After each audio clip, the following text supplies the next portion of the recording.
lead prosecutor accuses Colleen Ruiz Cruz of the crime of murder, defined and penalized under Article 428 of the Revised Penal Code, committed as follows.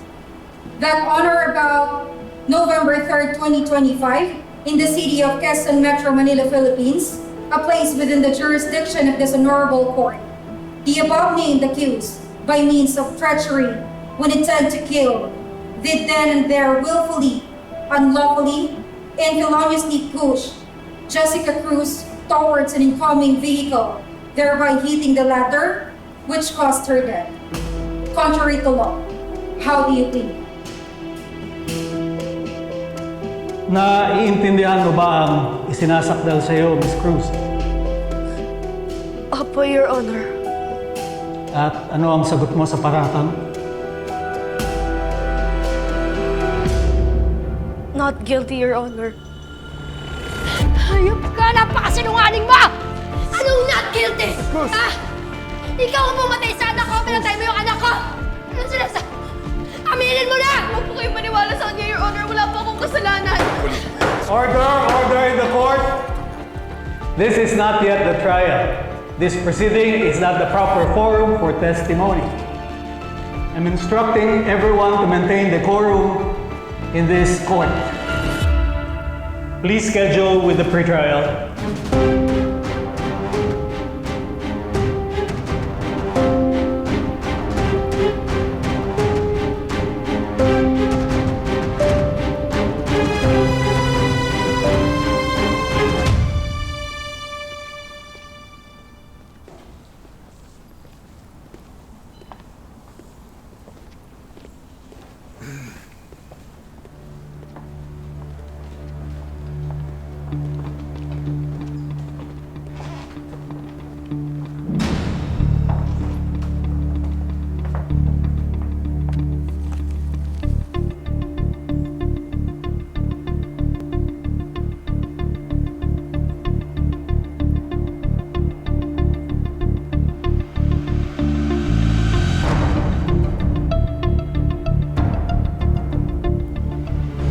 Colleen, anak.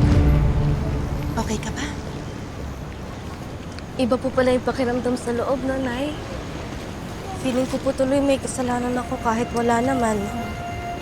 You did well, Colleen.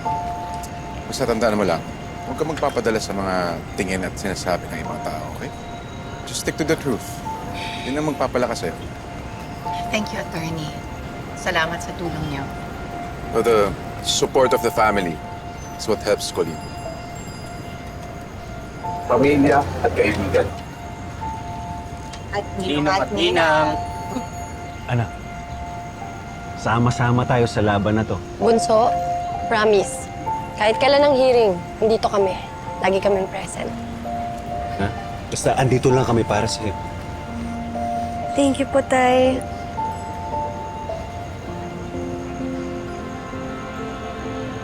Thank you rin po sa inyong lahat. Teka, saan nga pala si Noah?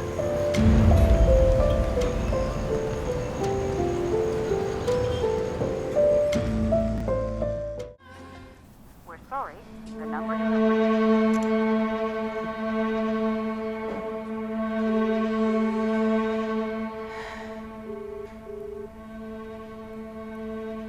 Sino ba tinatawagan mo?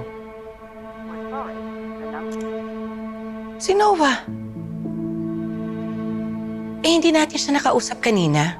Baka isipin naman niya na binaliwalaan natin yung pagdating niya. Hindi naman siguro. Nagkausap naman kami bago ng arraignment eh. Baka may importanteng lakad, kaya kailangan nung umalis. Hindi na nakapagpaalam. Hindi na kailangan tawagan siguro yun. Nagsiselos ka ba? Diyos ko naman, Velma. Bakit naman ako magsiselos? Tama! Wala ka nga dapat ipagselos. O kaya nga. Alam mo naman yung nararamdaman ko sa'yo, di ba? At saka kung ano yung sitwasyon natin. Oo. Velma, wala naman na bago eh. Ipapaanal ko pa rin yung kasal namin ni Hazel. para makapagpakasal na tayo. Ewan ko ba, siguro naninibago lang ako na nandyan siya. Kasi nasanay ako na tayong dalawa lang yung concern sa mga anak natin eh. Kaya huwag mo nang isipin yun. Ang mahalaga, natulungan niya si Colleen. Kahit na anong paraan pa yun.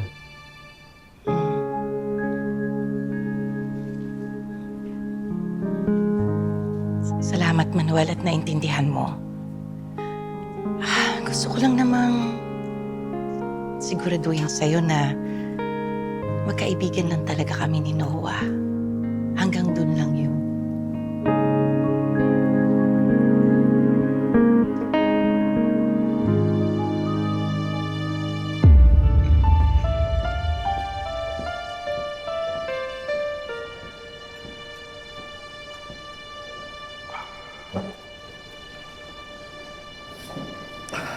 Hi. Thank you for accepting my invitation. Oh, you want anything? Coffee?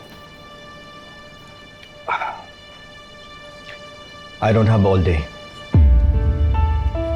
Sabihin mo nang kailangan kong malaman. Oh.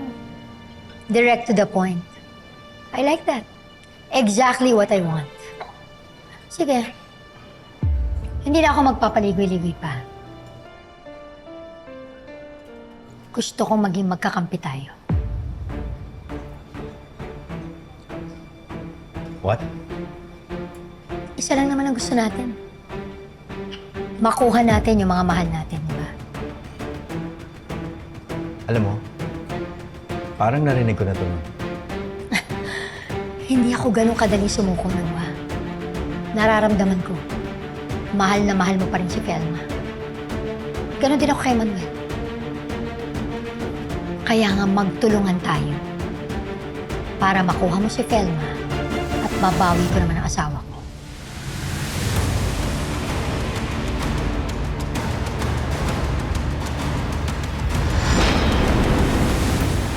Nakita ko po sa sidewalk, may dalawang babae po na nag-aaway. Isa po sa kanila, si Colleen Cruz. Tinulak niya po yung isang biktima. Bilis po yung pangyayari.